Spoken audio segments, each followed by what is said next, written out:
Hi everyone! Today I'm going to present the project I am currently working on with the Courtois Normal dataset.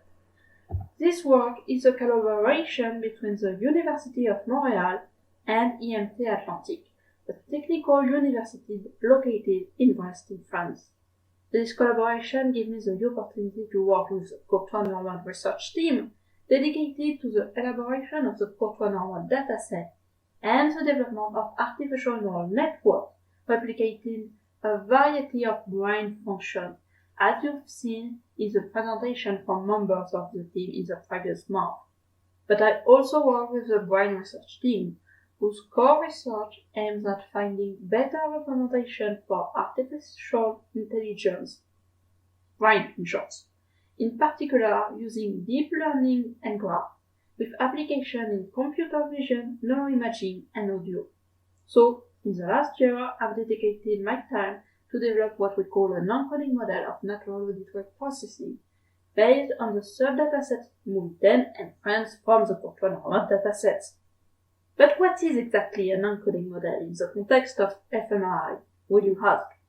And how can it be helpful? Before explaining what's a non-coding model, let's talk about the reverse processing, the decoding model. To simply put it, in a decoding model, you start by recording the fMRI activity that's happening when the subject is submitted to simple, abstract stimuli or conditions like when he has to discriminate the face from a living, animate or an inanimate object.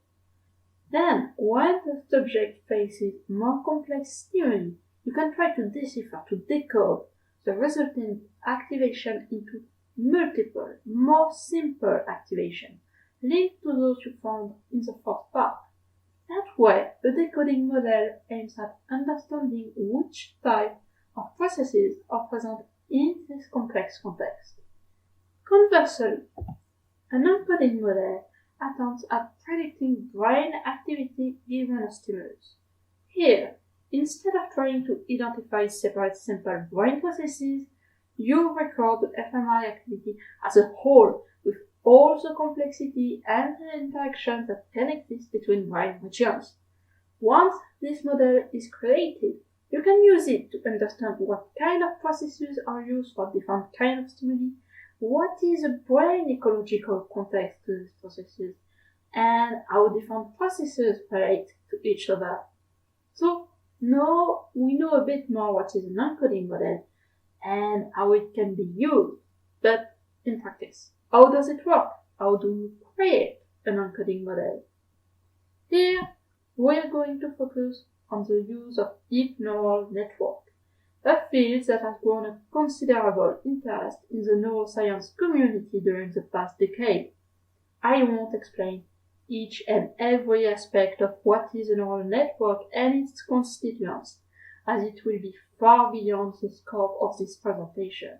Instead, I will sum up a neural network as a sequence of mathematical functions, each function having a different parameters or weights, and each receiving as input the output of the previous function, except of course for the first one. But before using a neural network, you need to train it, because if you can specify the shape of the network, the functions that are used, for now the values of the parameters are still unknown. One classical approach is to train a network on a specific task by directly giving the input and the desired output, so that the network optimizes the parameters to resolve the task. In our case, we can train a neural network to learn how to transform the sound of a video that the subject has been listening to during the fMRI recording into the fMRI signal. In other words, we train a deep neural network to learn the relationship between the auditory stimulus and the corresponding fMRI activity. If artificial neural networks are partially inspired by how the brain processes visual inputs through different neuronal layers, these networks can also help us study the brain auditory processing, which is still poorly understood to this day. One interesting contribution came from the team of Kell and his collaborators. In their work, they designed a network that can resolve two different kinds of tasks: recognizing a word or the genre of a music among background noise. Taking the cochlearogram of the sound as input, they first searched for an optimal neural network structure. The best structure they could find is composed of one branch, common to the two tasks, followed by two branches, each specific to one task. The resulting network showed response error rate and patterns that were similar to human performance. So, they decided to use this network as an encoding mode, giving natural sounds as an input with words and music, but not only. They transform the output of different layers in the network so they can have a shape similar to fMRI signal using linear regression. Then they train this modified network to be able to predict fMRI response. The encoding model predicted fMRI response located in the temporal lobe, but interestingly, the network units from different layers seem to have the best prediction in different regions. Units from middle layer, common to both tasks, like the layer convolutional 3, seems to be more in the primary auditory cortex, but units from deeper layers, specialized in each task, best predicts region all around primary auditory cortex. This finding is coherent with previous studies of how the brain processes auditory inputs. So, you can see with the study from Kerr and his collaborator that an encoding model can hopefully give us some information about neuronal processing. One main limitation of such a model is that it was trained using very short stimulus, which were also quite limited in terms of diversity, either only consider isolated words or short excerpt of music of various genres or really isolated sound in general. So we propose to extend this methodology to longer and more complex stimuli, such as the one you can find in the Courtois Normal dataset. And that's why we were motivated to try a bit different approach so that we can have a model capable of processing much more naturalistic stimuli. In a preliminary study from the brain team, Nicolas Foggia and his collaborators shows the feasibility of training an encoding model that predicts fMRI activity from audio inputs using transfer learning from SoundNet. SoundNet is a deep neural network that is able to recognize the context of an audio input and some specific objects within, such as, for example, the context of a restaurant with the sound of cutlery against the plate. Even if SoundNet isn't the most up-to-date, never the most efficient amongst auditory recognition network, some of its characteristics are interesting, especially to use it as an encoding model. First, SoundNet has been trained on a relatively large dataset, with more than 2 million videos from Flickr, with varying lengths ranging from a few seconds to several minutes, and in total, more than a year of continuous natural audio. Secondly, SoundNet directly takes as an input the raw waveform, and due to its fully convolutional structure, its internal representation can adapt to stimuli at varying lengths. Finally, the author showed the acoustical and semantical relevance of internal representation in SoundNet. First layer resembled acoustical filter banks, relying on low-level audio characteristics, but when progressing through the different layers, it becomes more and more semantic, a bit like what you can see in brain visual and auditory processing. So, to begin, SoundNet it is, but not only. We use a technique called transfer learning. We take the output of some of the internal layer of trained SONNet, layer 7 in our case, as the input for a new untrained network. Basically, we train this little network by first giving to SONNet the audio of the film viewed by the subject during the fMRI session. SONNet then processes audio through multiple layers until the chosen output layer. Because SONNet is already trained, it is much easier to train the second network by just transferring the output, a matrix of different information or features, all linked to our audio input to the second network. So finally, instead of trying to learn directly from the waveform, our network just has to learn how to transfer this matrix of features into the parcellation of an fMRI signal that's also a matrix, with fMRI values from multiple regions of interest in function of time. We can also transform this matrix into like a matrix of voxel in function of time. Voxel value coming from the fMRI signals. Formally, during training, we use stochastic gradient descent to optimize parameters value with the objective of minimizing the mean square error, or the MSERS, between the predicted fMRI signal and the real fMRI signal coming from the film session.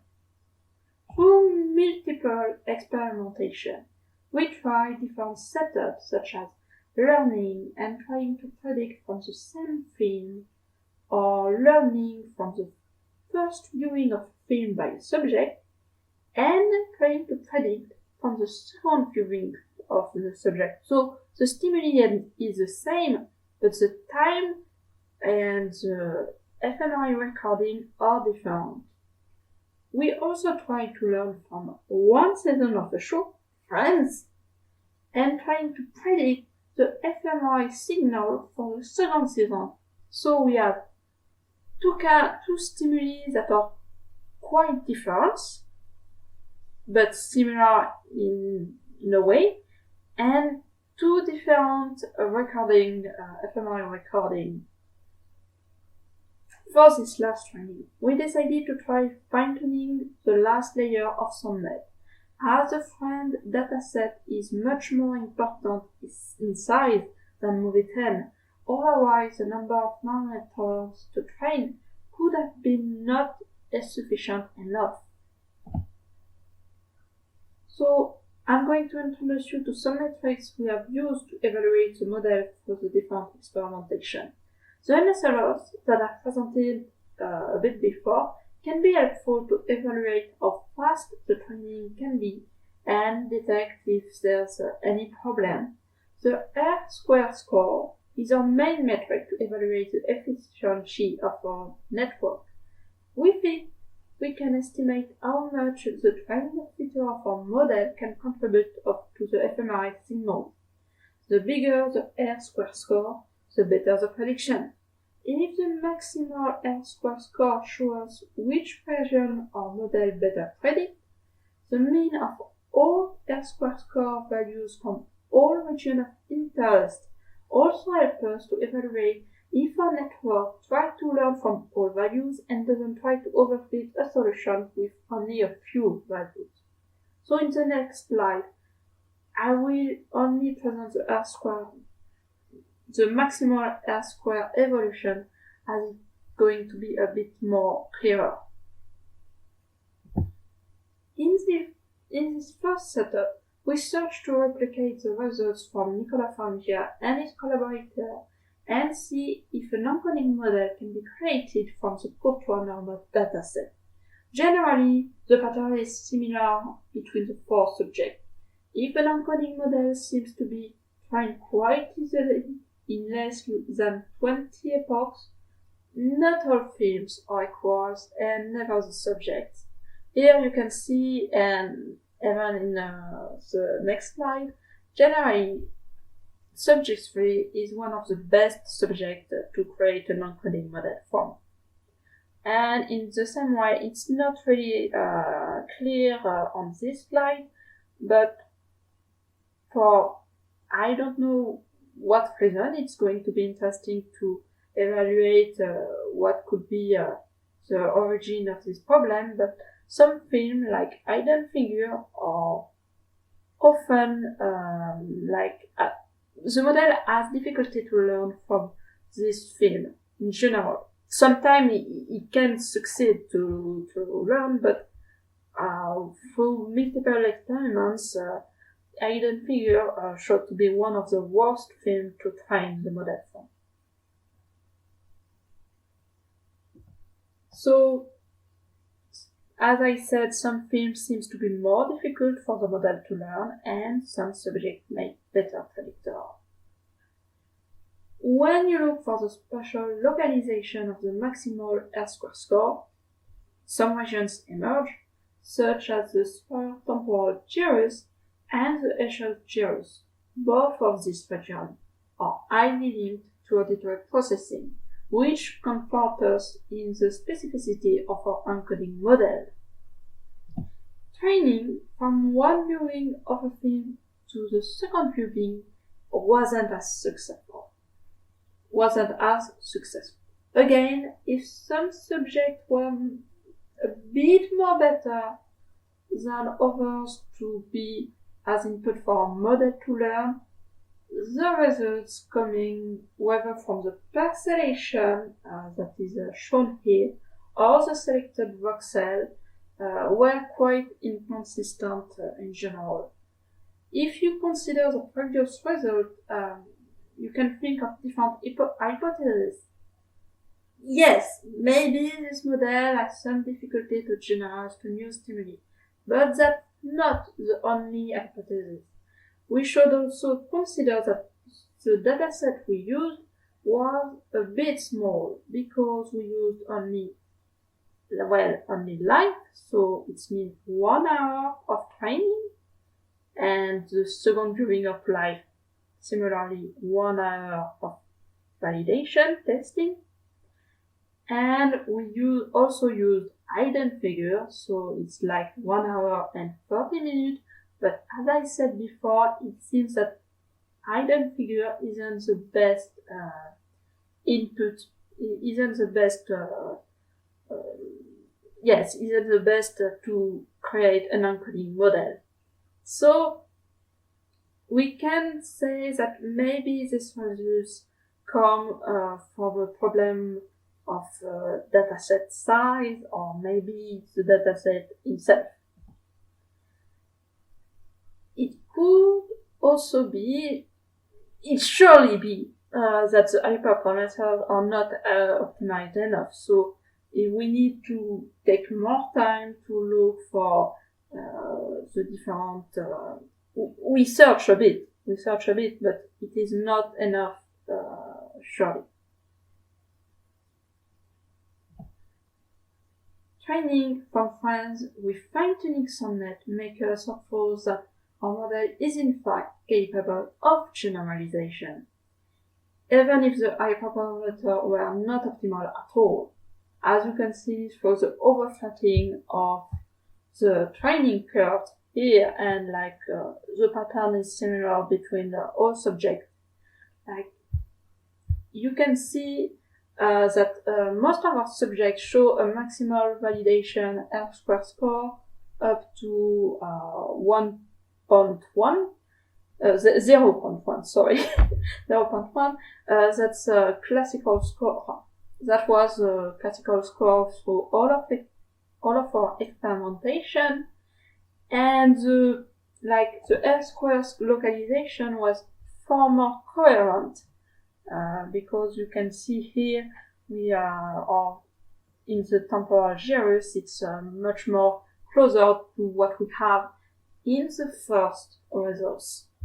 And I need to recall that this is two different stimuli, even if they are quite similar, because coming from the same show, there are two different stimuli and two different fMRI recordings.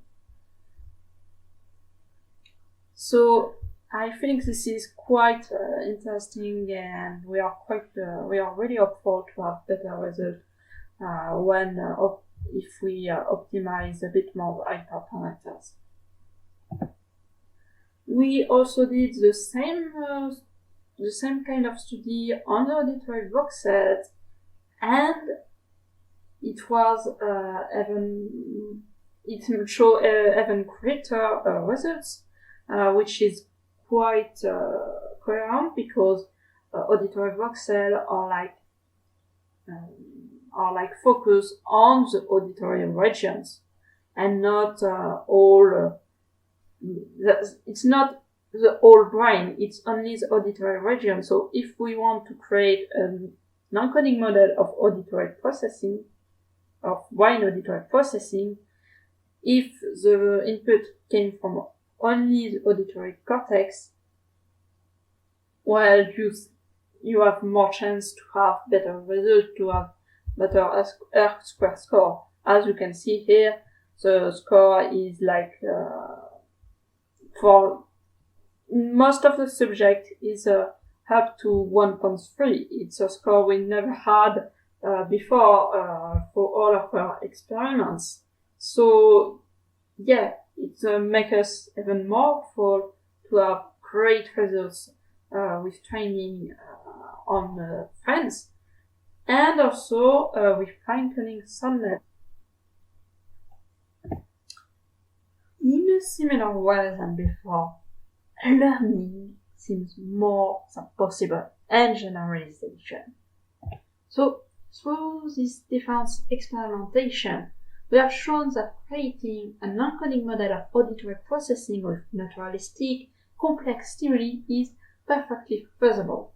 Even finding the right hyperparameters for training and having enough data seems critical to create an efficient model. The final result from France makes us optimistic that we will be able to achieve that goal. More than that, the fact that fine-tuning SONNET greatly improves the training reinforces our conviction that the internal representation for the last layers of SONNET could be helpful in understanding brain auditory processing. So, what's next? Of course, we are going to search for the optimal training hyperparameters, and we are going to experiment even more on friends. But we also want to explore the possibility to integrate to our model some brain dynamics, characteristics such as temporal and spatial dependencies. For that, we have the possibility to integrate the HRF model or to complexify your model by adding internal memory, as you can find in networks such as LSTM or GROW. But for the spatial dependencies, we also want to integrate some aspects from the graph theory field, as it is one of the research focus of the brain team. By exchanging both of knowledge, we surely can achieve to create a great encoding model. And I suppose that's how we can learn from friends. So, you can find all the information thanks to Valentina, who deal with all of this. I couldn't do that myself.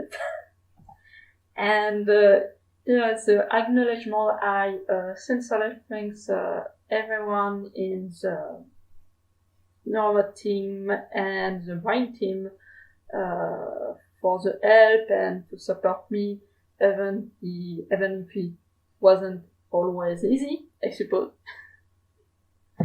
And I guess that's how we can learn from friends. Thanks! And we can start the question session.